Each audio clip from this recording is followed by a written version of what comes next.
Hi hello నమస్తే welcome to our channel happily ever Bhargavi.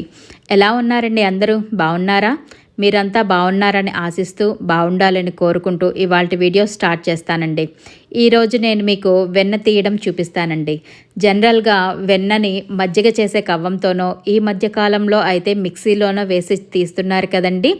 నేను ఈరోజు ఈ ఎలక్ట్రిక్ బీటర్తో వెన్న ఎలా తీయవచ్చో చూపిస్తానండి.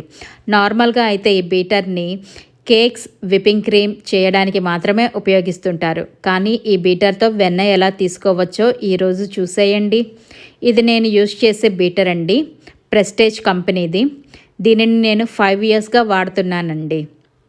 ఇది నేను వారం రోజుల నుంచి పక్కన పెట్టిన పెరుగు మీద మీగడండి.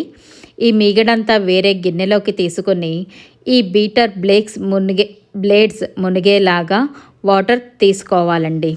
బీటర్ని 1 స్టెప్ స్పీడ్లో ఉంచి బీట్ చేసుకోవచ్చు, లేదా స్పీడ్ పెంచుకుని చేసినా పర్వాలేదు.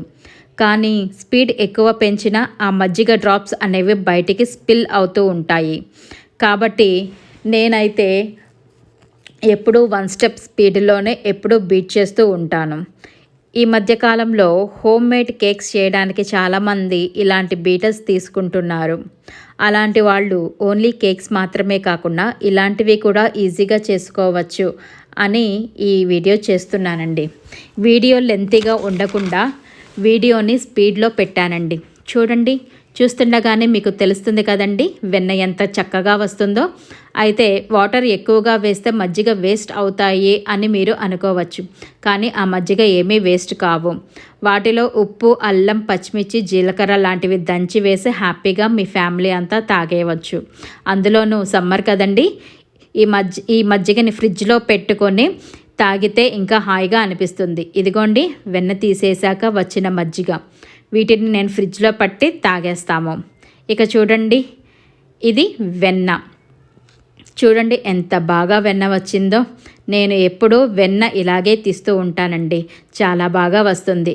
మీకు ఇంకొక విషయం చెప్పనా? నేను ఇందాక తీసిన మీగడ బాక్స్లోనే ఈ వెన్నని మళ్ళీ పెట్టానండి. మీగడ ఎంత ఉందో వెన్న కూడా అంతే వచ్చింది. చూడండి, మీకు ఎలా అనిపించిందండి ఈ వీడియో మీకు నచ్చినట్లయితే లైక్ చేయండి, సబ్స్క్రైబ్ చేయండి, and me friends and family మెంబర్స్కి షేర్ చేయండి. థ్యాంక్ యూ అండి.